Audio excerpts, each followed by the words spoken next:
quero ler com você o Salmo 46. O que diz aí o Salmo 46? Vamos ler todos? Deus...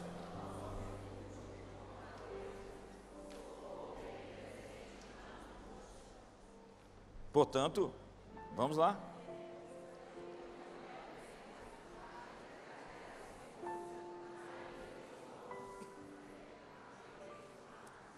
Verso 3, o rapaz vai passando mais rápido.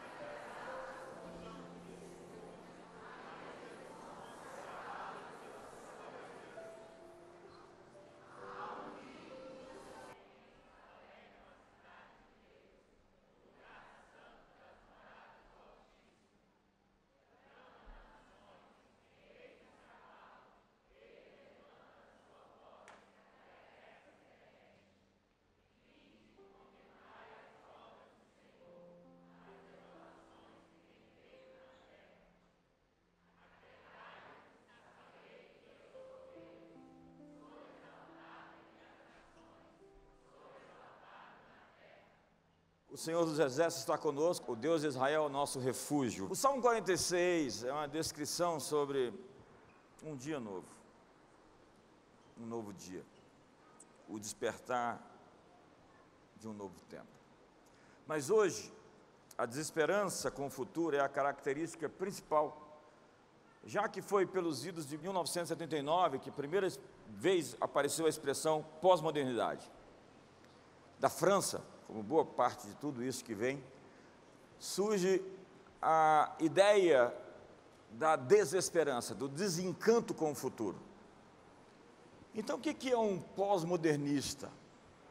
É um sujeito assim desencantado, desesperançoso, cujo futuro não é uma coisa extraordinária, porque essa desilusão, essa distopia, tem a ideia de que o que está por vir não é tão emocionante, tão vibrante, tão extraordinário. O otimismo de 200 anos de iluminismo ficou enterrado sob os escombros de 2 guerras mundiais, dos gulags, de Auschwitz, de Birkenau, de Treblinka, de Hiroshima, do tráfico humano, do terrorismo, da ansiedade, da depressão. O teólogo Nicholas Thomas Wright, sem dúvida o acadêmico mais importante da nossa era, disse que o nosso mundo ainda é um lugar cruel e deplorável. Não é um lugar feliz, mas que está caminhando para uma grande luz. E nós temos que sair para anunciar que uma grande luz nasceu e está brilhando e está crescendo, e o aumento do seu governo será paz sem fim. Nesses últimos anos, escuridão e luz têm aumentado. As trevas, contudo, não estão se manifestando porque querem. Elas estão sendo forçadas a sair para fora, porque a natureza do diabo é se esconder, é agir invisivelmente. Quando o inimigo fica em evidência é porque ele foi forçado a se expor. Nesse episódio agora, onde a primeira-dama falava em línguas, em uma celebração pela conquista, a vitória, então, o primeiro-ministro cristão evangélico no Supremo Tribunal Federal, ficou claro o preconceito que existe contra a igreja cristã evangélica. Ficou claro, evidente, ficou exposto que boa parte dos meios de comunicação e de alguns supostos intelectuais, esses inteligentinhos, tem uma crítica contra nós, cristãos, da Reforma Protestante. Eles foram expostos. Se fala sobre inclusão, se fala sobre tolerância, ausência de preconceito, mas evidentemente nós não estamos inseridos dentro dessa lista de pessoas toleráveis. Dê um sorriso para o seu irmão. Jesus disse: se odiaram a mim, odiarão também a vós. Mas se guardaram a minha palavra, também guardarão a vossa. O inimigo está exposto. É verdade, O mal nesse tempo está ficando mais ousado, mais declarado, mas a promessa é de que a luz será ainda mais radiante. Nós somos chamados para transformar o presente à luz do futuro. Mas que futuro? É incrível como os apocalípticos não podem ver nada, que tudo é sinal da besta, anticristo, falso profeta. E agora me aparece a ONU com uma imagem de um leopardo alado, que não é a descrição bíblica, porque não tem os pés do urso, e outras partes daqueles monstros que a Bíblia define como bestas, mas que as pessoas fazem um auê, uma bagunça, uma confusão. E o mais terrível de tudo é que todos esses profetas, com o passar do tempo, vão perdendo a credibilidade, porque as suas profecias, os seus vaticínios vão caindo no tempo e vão ficando esquecidos. Como foi dito que Jesus iria voltar no livro Agonia do Planeta Terra, do Hal Lindsey, em 1988, Jesus voltaria, 40 anos depois do Estado de Israel ser fundado. Ou 2007, 40 anos depois de Jerusalém ter sido conquistada. Obviamente Jesus não voltou, e o Hal Lindsey vendeu milhões de cópias do livro dele, ficou muito rico e errou feio naquilo que ele tinha previsto. Como muitos também hoje, que você fica assistindo as lives deles, estão anunciando aí que a grande tribulação já começou, e que nós já estamos nos primeiros 3 anos e meio, e que de repente o anticristo vai se manifestar, e todos nós que tomamos vacina estamos com o sinal da besta.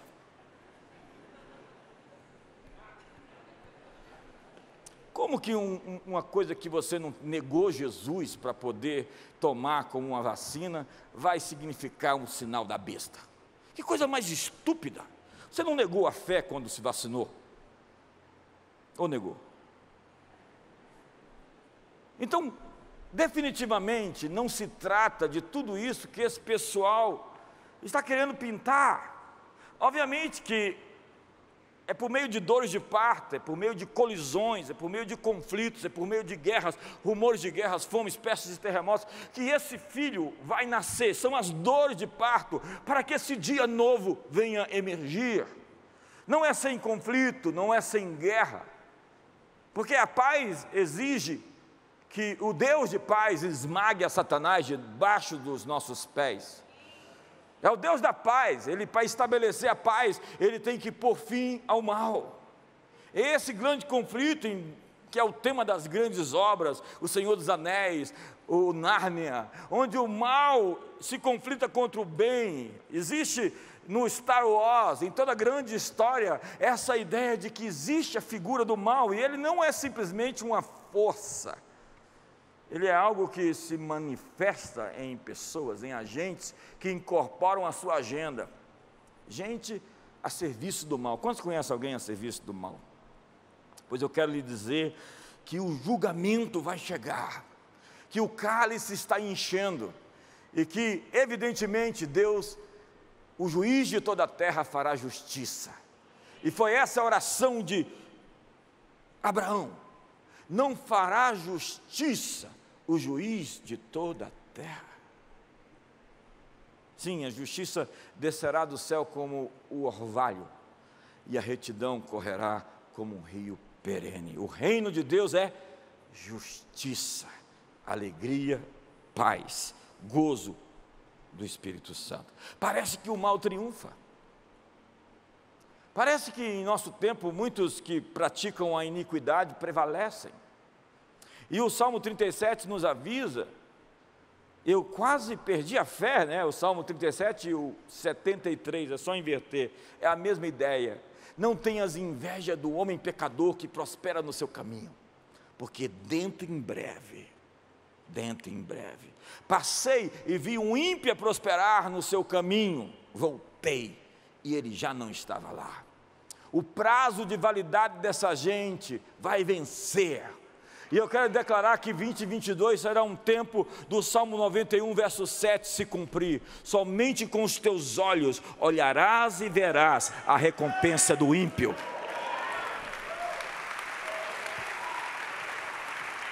Eu sei que não é bom essa coisa das pessoas serem julgadas, a gente nem se alegra com a morte do pecador. Não há felicidade, celebração e festa quando isso acontece de maneira pessoal. Contudo, entretanto, essas pessoas só colhem o fruto das suas ações. Quando aquele rapaz que estava matando muita gente aqui, estava foragido e correndo, muita gente saiu em defesa logo depois que ele morreu, aquela situação bem delicada e foi realmente bem desumano tudo, mas a Bíblia diz que um homem violento não viverá a metade dos seus dias. É isso que está escrito lá no Salmo 55, um homem violento não viverá metade dos seus dias. Então, inevitavelmente, as pessoas colhem aquilo que semeiam se elas não se arrependerem. Porque o perdão pode ser dado a, de fato, alguém que se arrepende de verdade. Mas nós temos a necessidade de acreditar que o mundo está piorando. Nós acreditamos que a água vai acabar e que a próxima guerra é por causa dela. Nós estamos prevendo um mundo apocalíptico, do Mad Max, do Oblivion, do Terminator. O livro de Eli é a distopia hollywoodiana. Você pode pensar que as coisas vão ficar pior para você e que você não vai dar conta do que virá, o que vai cair, o que vai surtar. Mas Deus tem um plano melhor para você. Diga para o seu irmão, Deus tem um plano melhor para você. Não, eu vim aqui te anunciar que Deus tem um plano melhor para você do que os seus medos, do que os seus assombros, do que as suas ansiedades, do que os seus pesadelos. Ei, Deus tem um plano melhor para você. Escreva lá no seu espelho, Deus tem um plano melhor para mim. Escreva para você e diga para você, Deus tem um plano melhor para mim. Eu creio que verei a bondade do Senhor.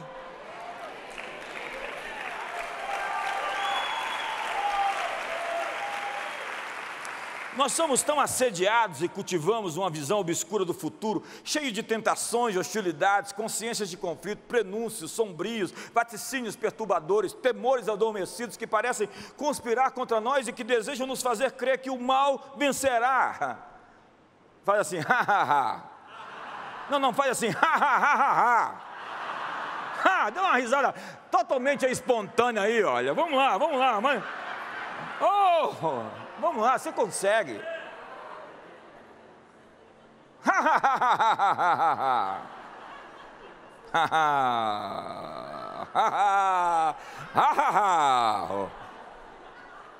Está melhorando.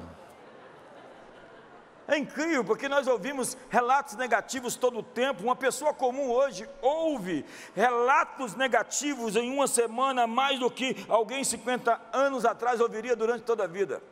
E essas coisas tentam se pegar em nós, nos absorver. Nós temos um apetite doentio para as más notícias e nós manipulamos a informação para parecer mais dramática. Tem gente que não tem testemunho, tem testemunho. E ele quer contar a pior história que pode contar para poder fazer as pessoas. Porque é o que diz Thomas Sowell: quando alguém que se vitimiza ganha porque se vitimiza, quando alguém se ofende quando você fala a verdade para ela, e de maneira ela ganha alguma coisa porque ela fica ofendida, vamos ter muitas pessoas vítimas e ofendidas na sociedade. Porque é isso que a gente tem criado. Antes era a geração Coca-Cola, agora é a geração Danoninho. Esse povinho assim, inteligentinho, né, que derrete, quer fazer revolução, mas não tem a destreza, ou a profundidade, ou a casca grossa que se precisa para fazer a luta, o enfrentamento. As pessoas se conformam, e elas estabelecem os seus limites, elas não têm mais a resiliência. Eu sou a geração X, a minha geração sobreviveu a poucas e boas.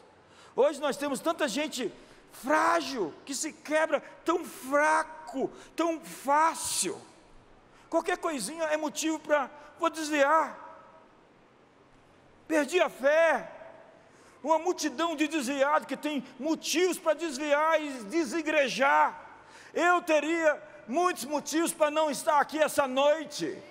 Eu teria muitas razões para não ser um pregador do Evangelho, mas eu não me apeguei às dores, às traições, às críticas, aos crentes perturbados que eu encontrei, aos falsos crentes, aos falsos profetas, às profecias totalmente demoníacas que eu ouvi. Gente que estava possuído. E as pessoas facilmente hoje se desviam e ainda tem motivos para poder criticar a noiva de Jesus. Eu não falo mal da noiva de ninguém, entendeu? Ainda mais de Jesus. Falar mal da mulher de Jesus é uma coisa séria, que dá muito ruim para quem fala. Quando eu ouço um pregador falar o estado da igreja brasileira, a igreja brasileira é muito complexa. Tem a Assembleia de Deus, tem Deus é Amor, tem o movimento neopentecostal, tem as igrejas mundial, universal, tem os presbiterianos, tem os batistas, tem tanta gente diferente, e você quer fazer em uma análise, uma observação sobre o estado de uma coisa tão complexa, você é simplista e irresponsável.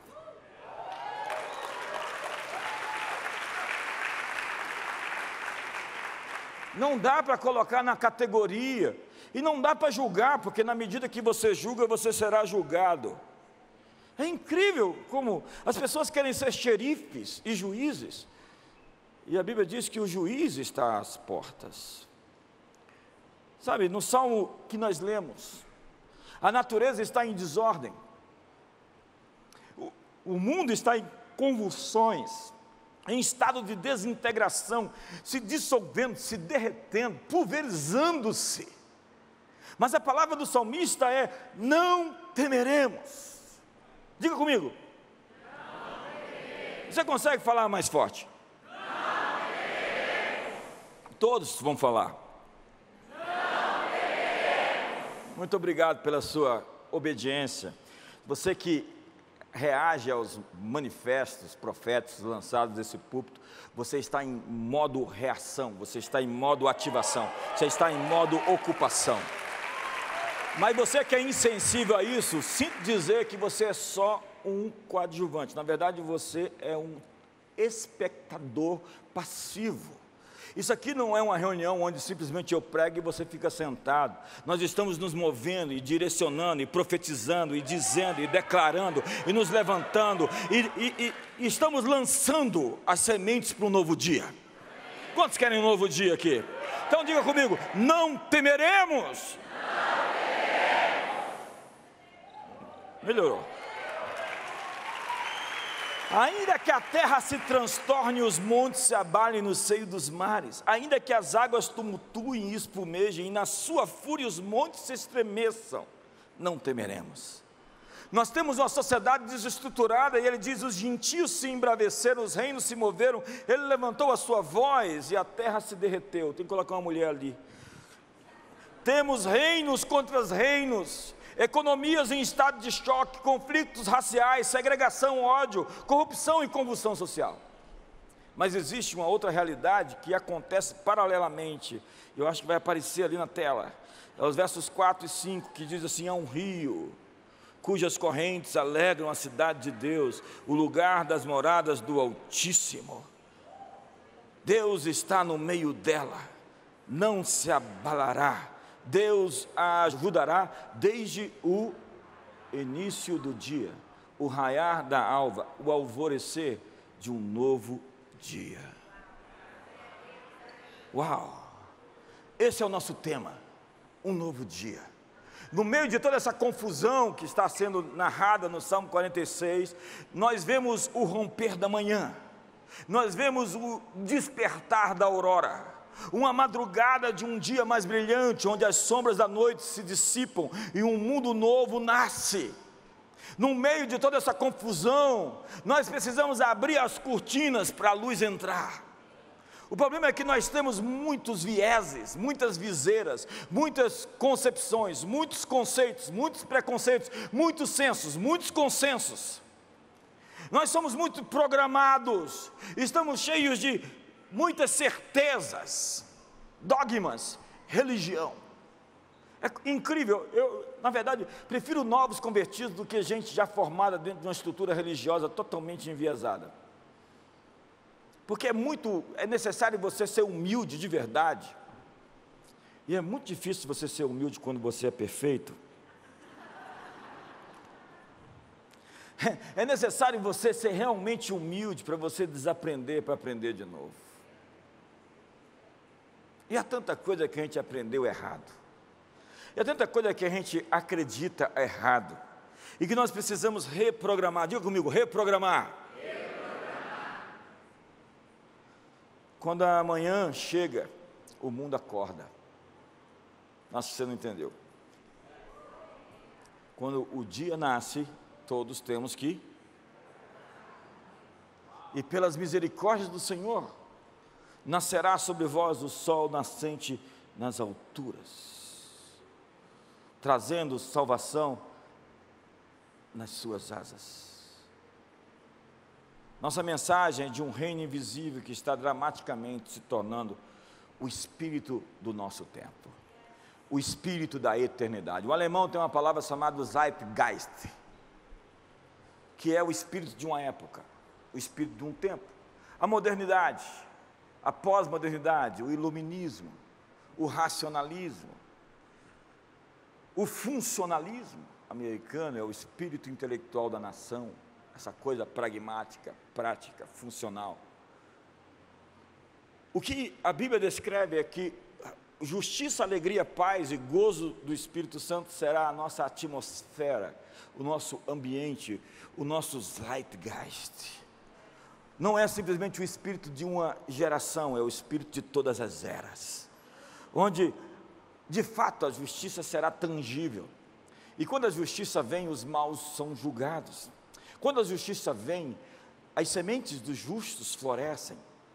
Mas entenda, nunca é tão escuro quando está perto de amanhecer.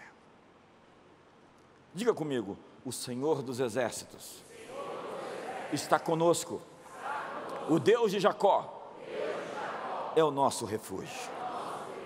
Qual é a chave?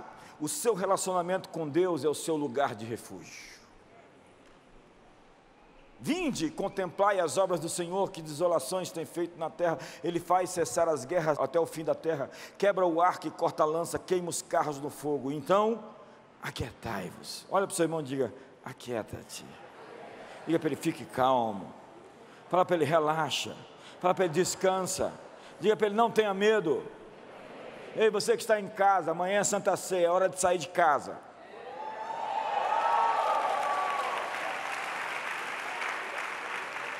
O Senhor está te dizendo, é hora de sair de casa. É incrível como as pessoas ficaram tão assombradas, ficaram tão cativas.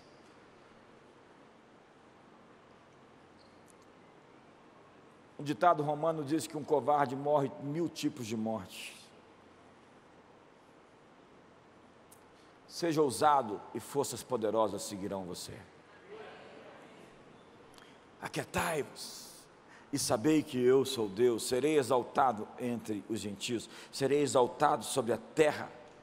Então vem Isaías 43, verso 19, que diz, eu estou fazendo uma coisa nova, e está saindo à luz porque está nascendo. Porventura você não está percebendo? Eis que porei um caminho no deserto e rios no ermo. Nós temos nesse texto presente, passado e futuro. Primeiro, esqueçam as coisas velhas. Esqueça. Eu faço uma coisa nova. Porei rios, um caminho. Primeiro, é preciso lidar com o passado. Segundo, se concentre no que Deus está fazendo. Terceiro, invista. Se lance no futuro. Ei, o Senhor está te dando uma palavra. Invista. Se lance no futuro. Lance o teu pão sobre as águas. Pare de ouvir esses pregadores do caos. Invista. Empreenda. Abra seus negócios. Lance o teu pão sobre as águas. Lança a tua semente de manhã. E à tarde não repouse a tua mão. case-se, tenha filhos, tenha netos, plante vinhas, edifique casas, more nas casas, dê seus filhos em casamento. Essa é a palavra que Deus disse a Jeremias para dizer o povo na Babilônia. A primeira palavra é: esqueçam.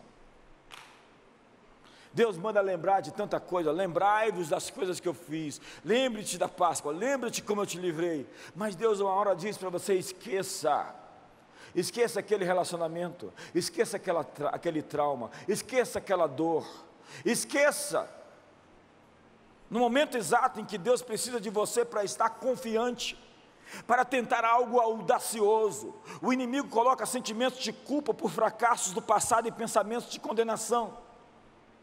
Então o remédio para isso é uma revelação da cruz. O velho homem foi crucificado naquela cruz, suas falhas foram crucificadas naquela cruz. Quando ele morreu, você morreu, e a sua vida está oculta com Cristo em Deus. Quando ele ressuscitou, você se levantou com ele, sua vida está escondida em Deus. Você tem uma nova natureza que é criada segundo a sua imagem, você é uma nova criatura, tudo se fez novo, as coisas velhas ficaram para trás. Agora você está revestido de Cristo, você é a sua justiça. Na sua justiça você está perdoado, não no seu desempenho, na sua habilidade. Ele se aperfeiçoa a sua fraqueza. Quando você é fraco é que você é forte. Diga ao fraco: diga ao fraco, diga ao fraco.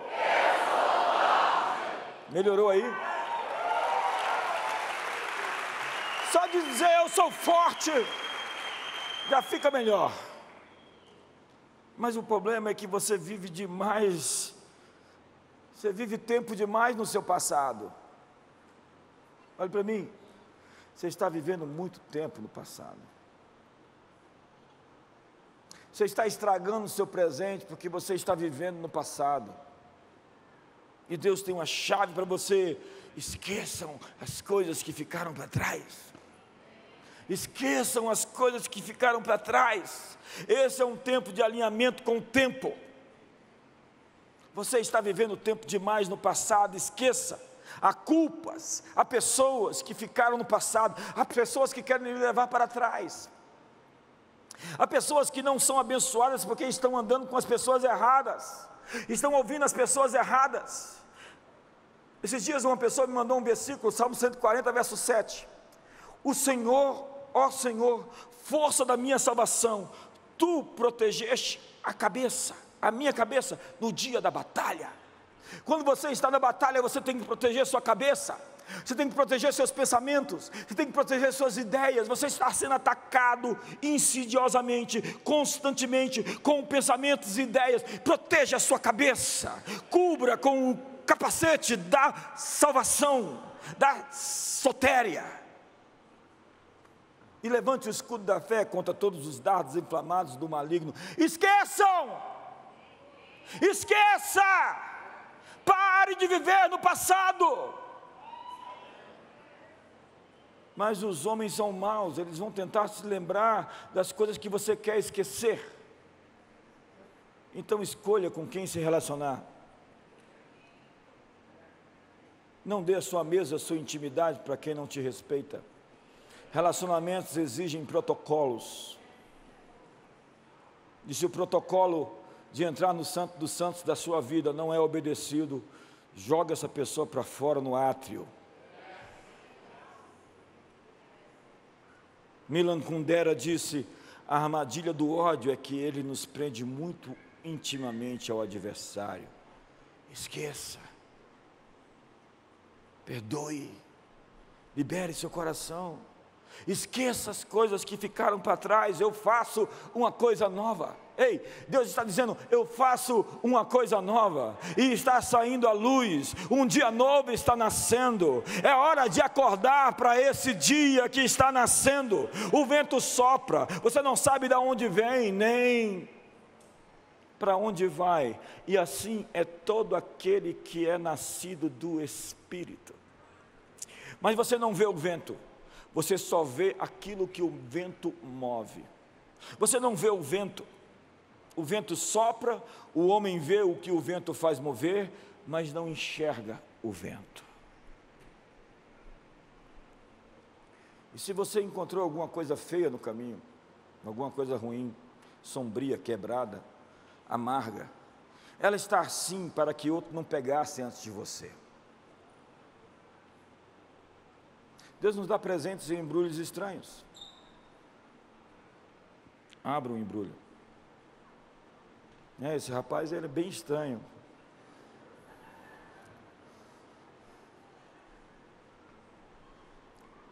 A verdade é que as águas de Mara eram amargas. E o povo estava passando por ali.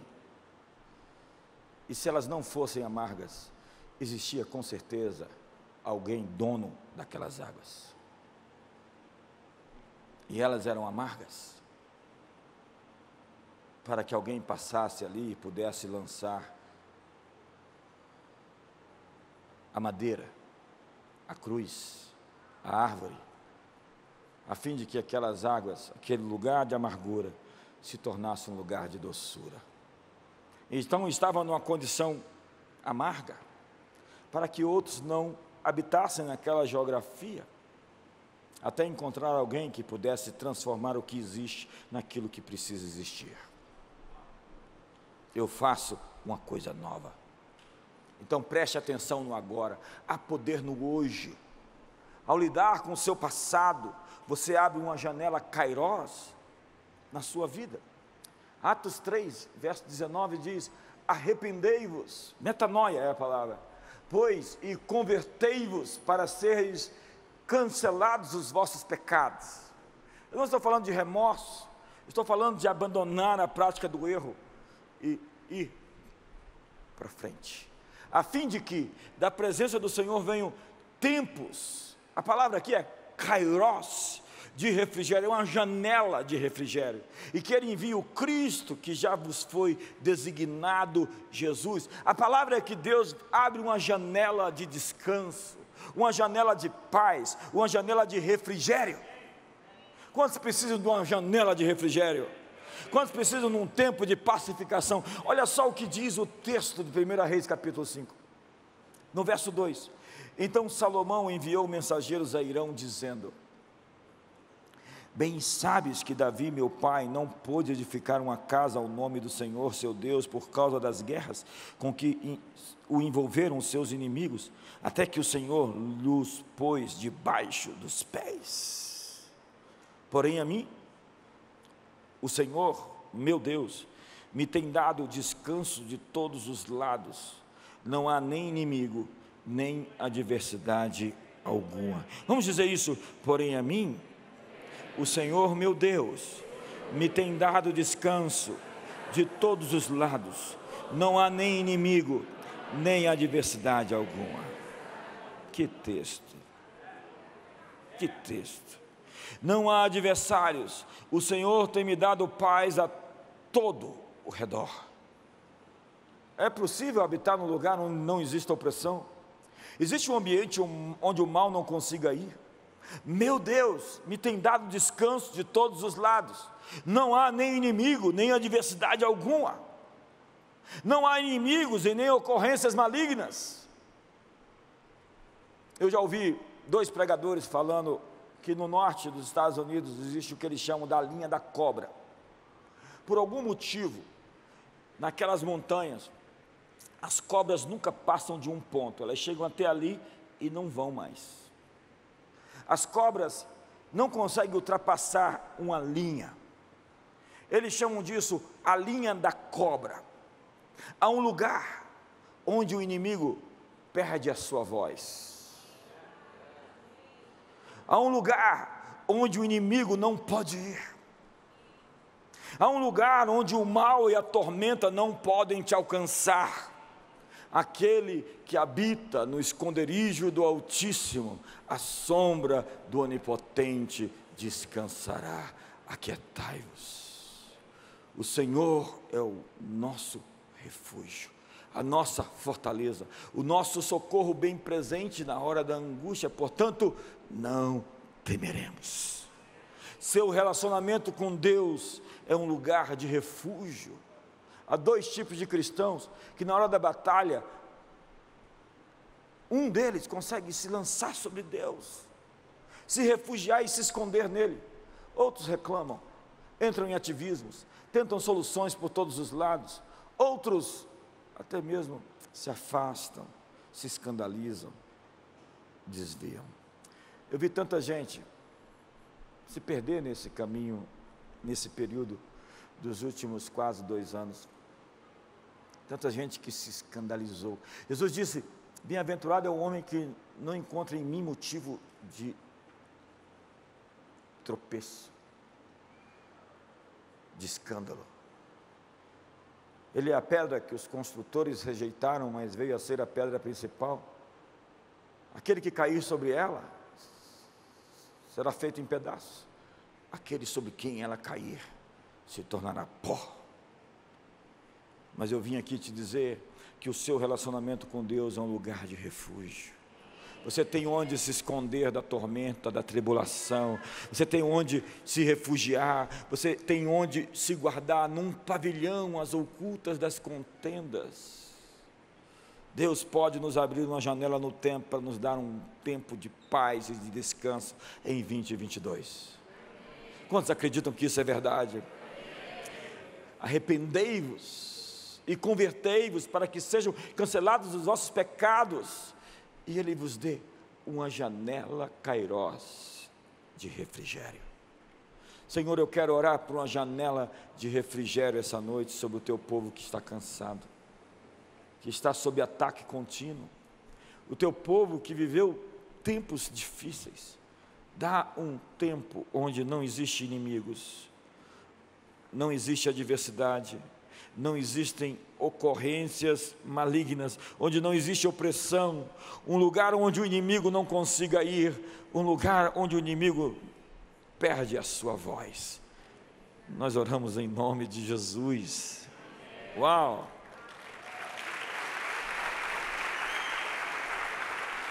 Eu quero encerrar. Gente, foi tão incrível esses dias aqui, não é? Cadê o pessoal? Pode começar a subir. Eu quero encerrar com você no texto de Isaías capítulo 9. Não poderia deixar de ser. No verso número 6 e 7. Que diz assim: por quê? Vamos ler todos. Eu peço a todos vocês que leiam, por favor.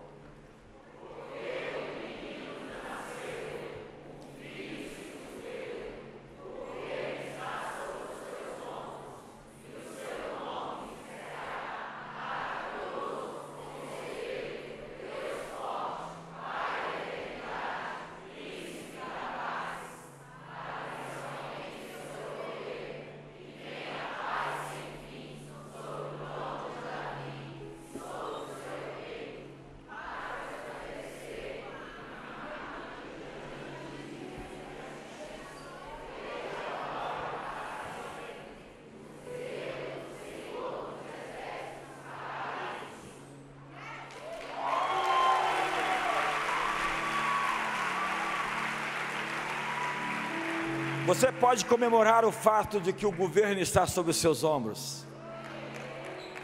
Eu não entendo essas pessoas que dizem que política não tem nada a ver com Jesus. Ele é o rei dos reis, Ele é o Senhor dos senhores. Mas o meu reino não é nesse mundo, o meu reino não é de Pilatos, não é de Herodes, nem de Augustos, de Tibérios. Nenhum desses Césares me representa. O meu governo virá como uma pedra, e na verdade já veio, na minha pessoa, a pessoa de Jesus, para se chocar contra esses poderes, e esmiuçar todas essas bestas e monstros.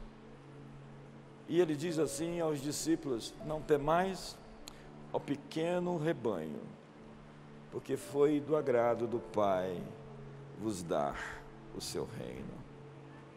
Para quem que ele deu o reino?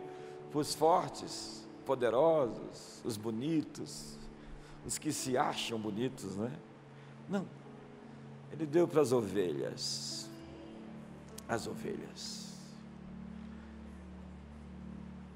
Deus veio ao mundo e Ele é uma ovelha.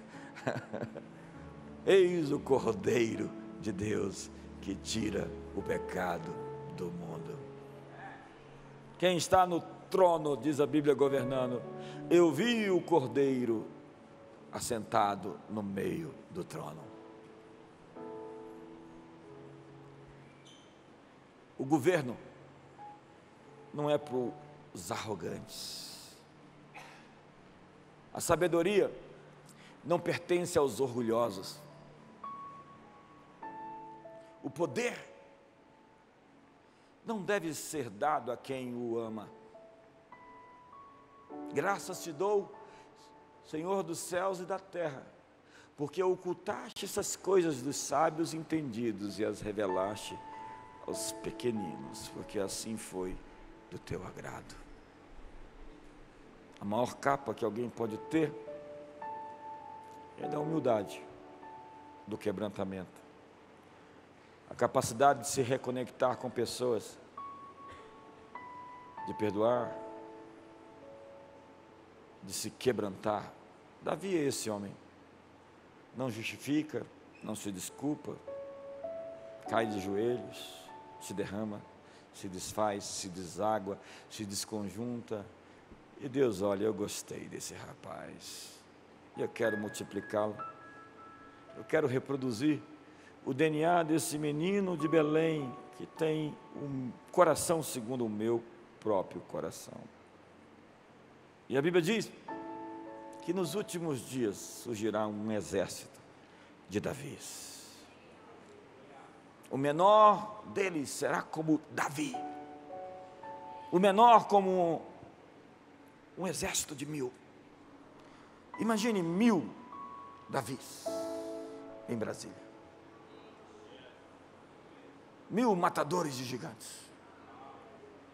Imagine 1 milhão de Davis no mundo.